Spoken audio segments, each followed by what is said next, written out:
Hello everyone, mayam bukurumjari. Masigi mathel se mayamna leina ama haitare leina se yamna kin hangoina khanna ba haitare sigi leina se naragadi dum sirada boy dum khanna ba leina ama bu yamna ngakthokpa ngamba toina charagadi ngakthokpa ngammi haidana ahalaman singna hainaba insang mathel amane bako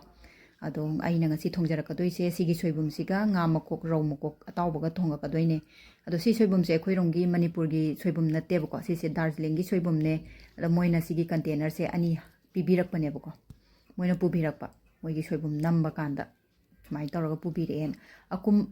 makum je sisu yawi bako makum sina kitang sinbadi watle aduga sisina nga kauta ga thongba yam hawe koigi mackerel nga kauta do aduga thongba yam hawe simana do iromba gines maina sigi round tawbase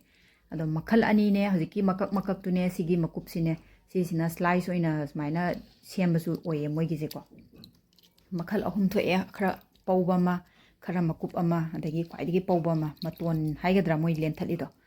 aduga sisi oina thongjarake tawbune yam sinbadi oide khoironggi na khara sintak taidana ko moigina soibum manam din namaga sinbadi khara wale ado mayam aina sije thum kitang hapaga chamthokjare sumaina aduga ai mayam thongjarage ado alu kharaga aina hojiki soibum dune tawraga kamthokjare bako ahanbada aduga haidokjaraga inghanjare mahi se hapoi ko mahi se sithokhrani aduga thau ngonana ba isem sajarage hangam thau oina lojare ko hangam thau sina adum chanai ba mayam insang thongbase jira khara legi tilau khara tawraga ngakta ngobirani sima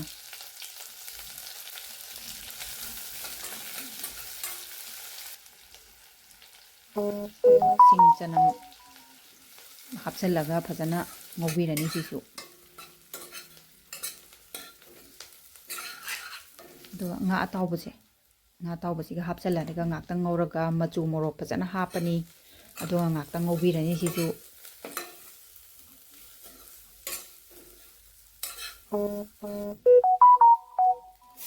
aduga soibumne alune sai khutlaga khoina strain tawtho thambado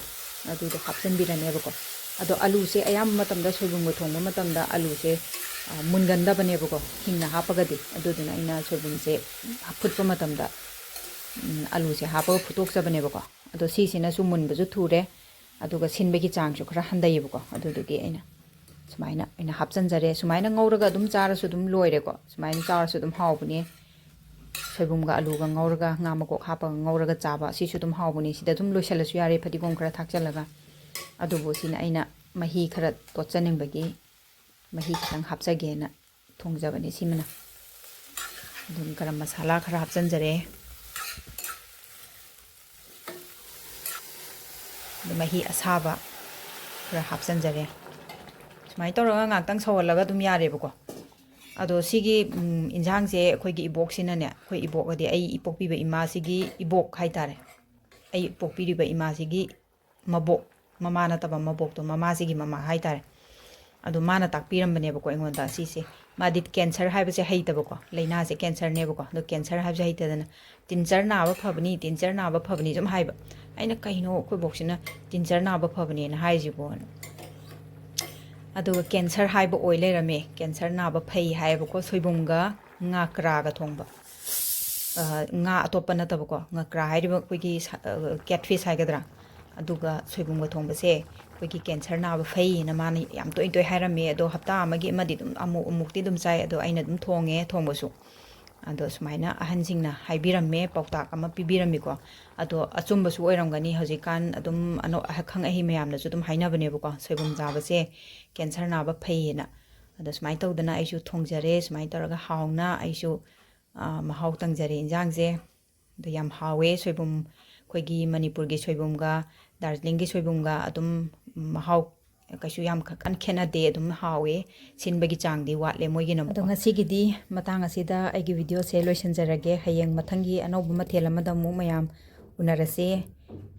kari thongjar oge mayam no dum comment haibiramo thank you for watching my video thank you so much